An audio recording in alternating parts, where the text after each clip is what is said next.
E aí pessoal, tudo bem com vocês? Eu sou o Digo e você está no canal Digo's Fish. Aqui nós falamos a respeito de um aquarismo relaxante, econômico, saudável, tanto para seus peixes quanto para você. E claro, o mais natural possível, porque quanto mais natural, mais saudável, mais tranquilo e mais econômico. Obrigado por estar aqui com a gente.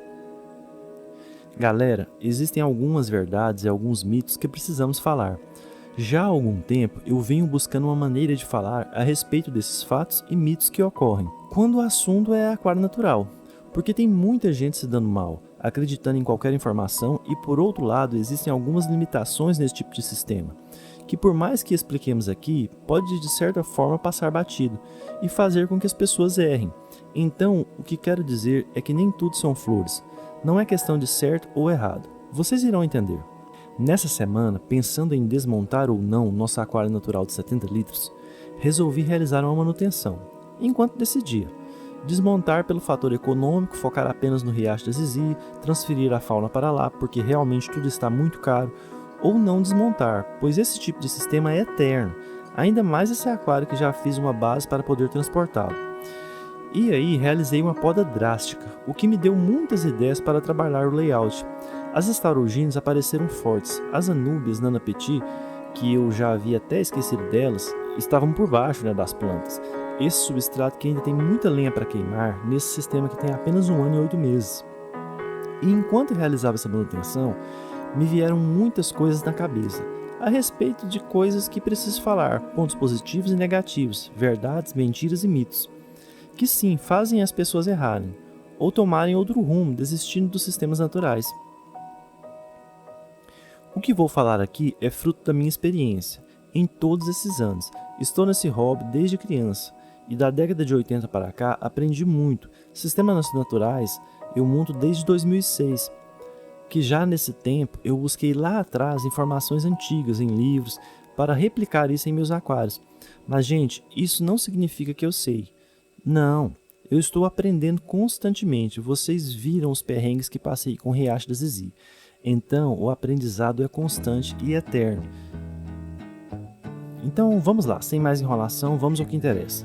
Primeiro, os mitos. Aqui vai o maior de todos. Aquário natural não precisa de TPA.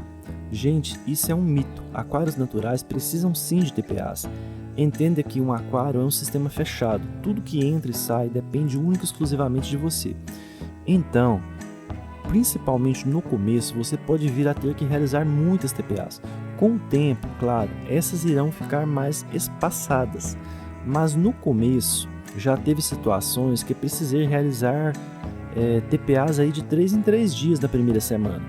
Mas cada aquário é único e terá uma demanda diferente. Exemplo, nosso aquário de 70 litros, depois de 1 ano e 8 meses, eu realizo TPAs de 15 em 15 dias, às vezes até mais. O Riacho da Zizi, com um pouco mais de 4 meses, eu realizo de 7 em 7 dias, no máximo com 10, mas é um aquário novo, e isso se faz necessário por uma série de fatores, sendo a principal o controle de nutrientes. Outro mito: aquário com substrato natural é uma bomba relógio, pois com o tempo o substrato fértil irá subir e invadir a coluna d'água. Gente, eu diria que isso não é nem um mito, mas uma mentira. Claro, se você fizer uma camada inerte insuficiente, baixa, há grandes chances de algum peixe revirar ou mesmo a movimentação da água. Mas se você montar, como ensinamos aqui, fazer uma camada de areia suficiente, com no mínimo aí 5 ou 7 centímetros, para mais nas camadas altas, isso jamais irá ocorrer. Outro fator é a falta de conhecimento, pois nesse tipo de sistema, você tem um acúmulo de matéria orgânica sendo consumida pelas bactérias por cima da areia.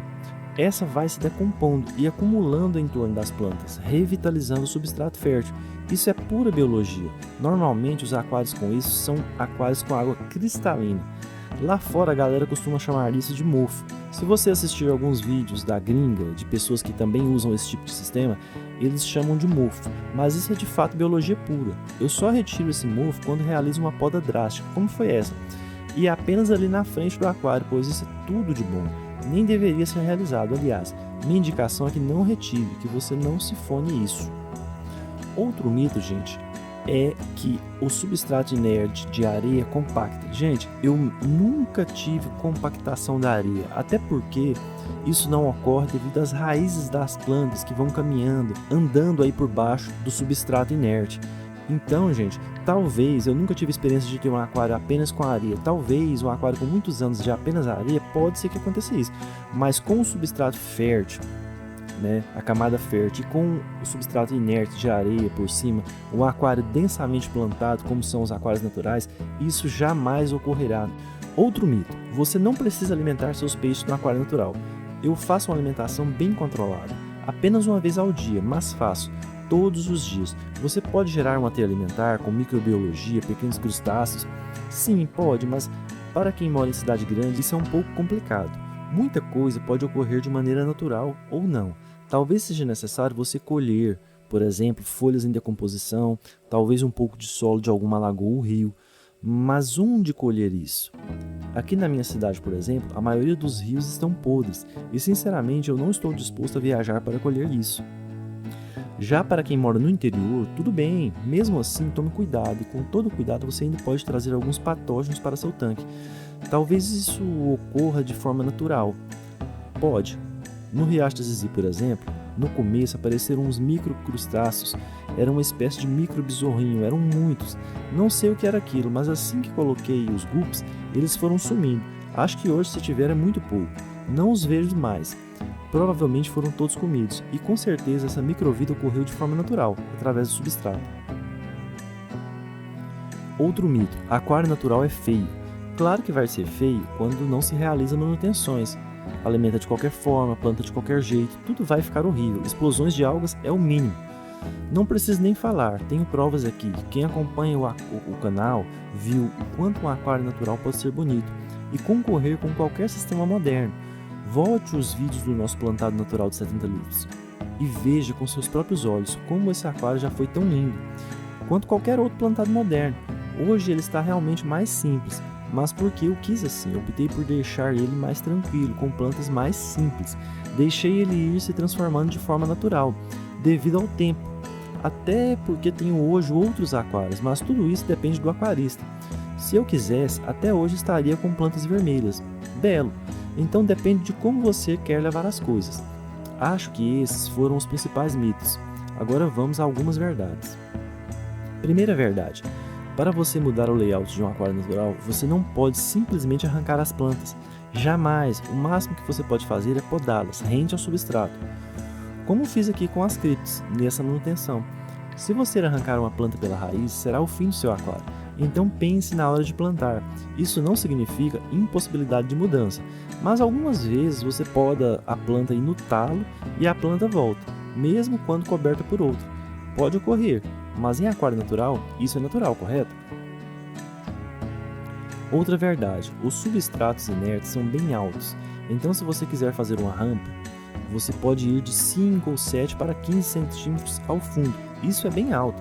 Eu prefiro deixar o substrato nivelado com 5 a 7 e realizar esse efeito de profundidade utilizando do próprio plantio e das rochas ou troncos.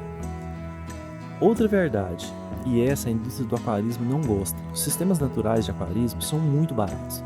Quero um exemplo? No Riacho do Zizi eu gastei R$14 com a camada fértil e mais 60 com a areia. Tá, eu paguei aí isso numa areia muito ruim, mas uma boa seria no máximo 80. Agora compare isso com o valor que eu gastaria se fosse utilizar um substrato fértil industrializado. É muito econômico. E outra, o dinheiro que você economizará em fertilizantes líquidos é muito econômico. Some isso a menos quantidades de TPAs, com o tempo, claro, como falei. O sistema natural, quanto mais velho, mais econômico, por isso é tão tranquilo. Outra verdade, você terá mais tempo para curtir seu hobby de fato. E de quebra com isso você pode ter mais aquários, pois aquários naturais são mais fáceis de manter. Como falei, quanto mais o tempo passa, melhor o aquário fica, e menos será necessário você pôr a mão nele. Bom, gente, acho que já citei, se não todos, os mais importantes mitos e verdades do aquarismo natural. Se gostou, não esqueça de deixar seu like, se inscreva e ative o sininho para que o YouTube te mantenha informado dos novos vídeos. Um forte abraço e até a próxima. Obrigado.